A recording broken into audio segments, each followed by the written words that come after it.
பிள்ளைகளுக்கு கொடுக்கப்படுகிற சுதந்திரம் அவசியமே என்று பேச இந்த பிள்ளைக்கு சுதந்திரம் தந்த நடுவர் அவர்களையும் கலைஞர் தொலைக்காட்சியையும் வணங்கி துவங்குகிறேன்.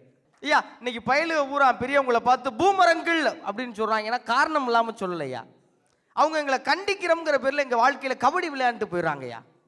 இன்னைக்கு 20 வருஷம் முன்னாடிலாம் என்ன பண்ணாங்க வீட்டில், இன்னைக்கு 90s கிட்ஸ்னு ஒரு பெரிய தலைமுறை இருக்கும்யா. ஒரு வயலுக்கும் கல்யாணம் ஆகலை, பூரா பயிலும் சும்மா வைக்கிறாங்க. காரணம், போன தலைமுறை தம்பி காதல் பண்ணிடாதப்பா, நம்ம குடும்பத்துக்கு ஆகாதுப்பா, காதலே வேணாம்ப்பான்னு வீட்டில் சொன்னதை கேட்டு நாமத்துக்குமார் தான் ஒரு கவிதை சொல்லுவார். ஆண்களின் காதல் புத்தகத்தில் வைக்கப்பட்டுள்ள மயிலிறகை போன்றது, குட்டி போடாது என்று தெரிந்தும் தீனி போடுவதை நிறுத்துவதே இல்லைன்னார். ஒன் சைட் லவ்வா பண்ணி கடைசியில் பொண்ணு கிடைக்காம வீட்டில் கூட்டி போகிறாங்கயா பொண்ணு பார்க்குறது. 90 கிட்ஸ்லாம் இப்போ பொண்ணு கிடைக்காம ரொம்ப வேதனைப்படுறாங்களாம். ஒரு பொண்ணு 52 பேரை கல்யாணம் பண்ணி 52வது ஆள்கிட்ட மாட்டிருச்சு.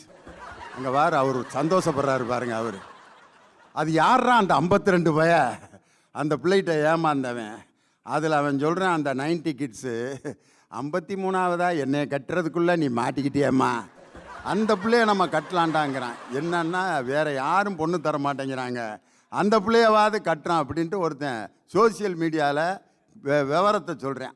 காலம் போன காலத்தில் வீட்டில் பொண்ணு வாக்க கூட்டி போனாங்க. அந்த பிள்ளைய வைக்கிற லிஸ்ட்டை பார்த்தாக்க மாப்பிள்ளைக்கு ₹1,00,000 சம்பளம் இருக்கணும், இஎம்ஐ இல்லாத கார் இருக்கணும், லோன் இல்லாத வீடு இருக்கணும், பேங்க் நிறைய பேலன்ஸ் இருக்கணும், தலை நிறைய முடி இருக்கணும். எங்கே அவன் இவ்வளவு போராடி அந்த பொண்ணு கிடைக்கிறவர்கள் அப்போ சொல்கிறாங்க வீட்டில், ஏன்டா வாழ்க்கையில் உருப்படியாக ஒன்றுமே பண்ணலை, கழுத லவ்வாது பண்ணியிருக்கலாம்ல, உனக்கு பொண்ணு தேட முடியலைங்கிறாங்க. அறிவுமதி தான் ஒரு கவிதை எழுதுவார். என்னை எல்லோருக்கும் பிடித்திருக்கிறது, உன்னையும் எல்லோருக்கும் பிடித்திருக்கிறது, நம்மைத்தான் யாருக்குமே பிடிக்கவில்லைன்னு காதல் திருமணங்கள் பற்றி அறிவுமதி எழுதுவார். இன்றைய பெரியவர்கள் பிள்ளைகளின் சுதந்திரத்தை கட்டுப்படுத்துவதாக நினைத்துத்தான் ஆவணப்படுகொலைகளும் செய்து கொண்டிருக்கிறார்கள்னு இந்த மண்ணில் நடக்குதுன்னா அதுக்கு காரணம் இவர்கள் மறுக்கிற சுதந்திரம் தானையா.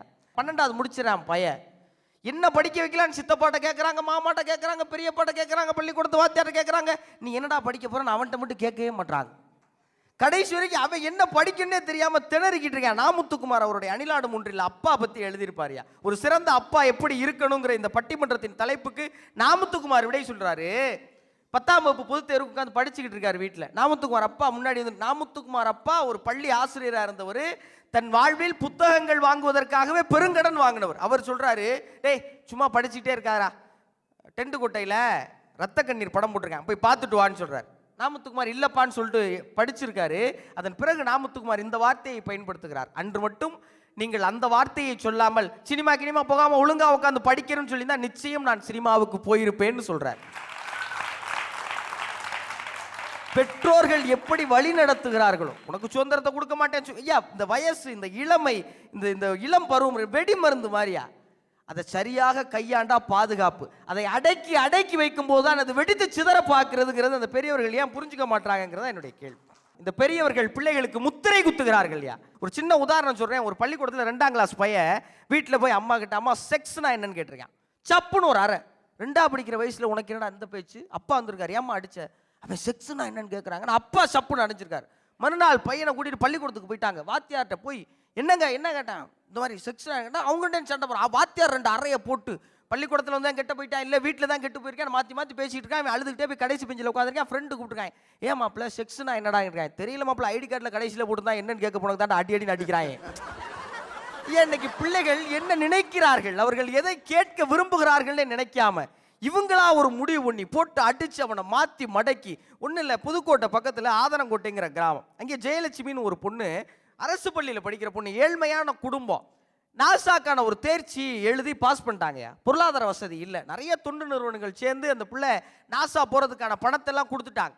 அப்போ கிராமாலயான்னு ஒரு தொண்டு நிறுவனம் வந்து, நீ நாசா போகிறதுக்கு நாங்கள் முழு பணத்தை தர்றோம்னு சொல்லுது. இப்போ வீட்டில் என்ன சொல்லியிருப்பாங்க, இல்லைங்க ஏற்கனவே வந்துருச்சுன்னு சொல்லியிருப்பாங்க, இல்லை அப்படியா அது எங்கள் வீட்டுக்கே கொடுங்கன்றிருப்பாங்க. அந்த பிள்ளை சாமர்த்தியமாக ஒன்று சொல்லுது, நான் நாசா போகிறதுக்கான வழி கிடச்சிருச்சு, ஆனால் எங்கள் கிராமத்தில் இருக்கிற மக்கள் கழிப்பிடம் போவதற்கான வழி இல்லைன்னு சொன்ன பிறகு கிராமாலயா நிறுவனம் அந்த கிராமத்துக்கு 126 கழிப்பிடங்கள் கட்டி கொடுத்ததுங்கிற செய்தி மகாராஷ்டிராவில் இருக்கிற 7ஆம் வகுப்பு தமிழ் பாட புத்தகத்தில் வந்திருக்குன்னா, இன்றைய பிள்ளைகள் அவர்கள் கனவுகளை சரியாக திட்டமிடுகிறார்கள்.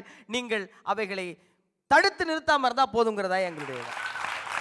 இன்றைக்கு இருக்கிற பிள்ளைகளுக்கு கனவு பெருசா இருக்கு, அவங்க வாழ்க்கை முறை மாறிடுச்சு, ஜென்சி ஜெனரேஷனா இருக்கிறாங்க. நீங்களாம் அந்த காலத்துல பேஷன் ஒன்று ப்ரொஃபஷன் ஒன்றுன்னு வச்சிருந்தீங்க. தொழில் வேற, உங்களுக்கு பிடித்த வேலை வேறன்னு வச்சிருந்தீங்க. ஆனால் இன்னைக்கு இருக்கிற பிள்ளைகள் தங்கள் பேஷனையும் ப்ரொஃபஷனையும் ஒன்றாக தேர்வு செய்ய முடிவு செய்கிறார்கள். அப்படித்தான் இந்த மேடையில் எனக்கும் ஒரு இடம் கிடைத்திருக்கிறது என்றால், நாங்கள் இந்த இளம் பருவத்தில் வளர்ச்சியை நோக்கி நகருகிறோம். அதில் கொஞ்சம் மகிழ்ச்சியும் இருக்கிறது. அதை வறட்சியாக்கிவிட வேண்டாம் என்று வேண்டி விரும்பி கேட்டுக்கொண்டு விடைபெறுகிறேன். நன்றி, வணக்கம்.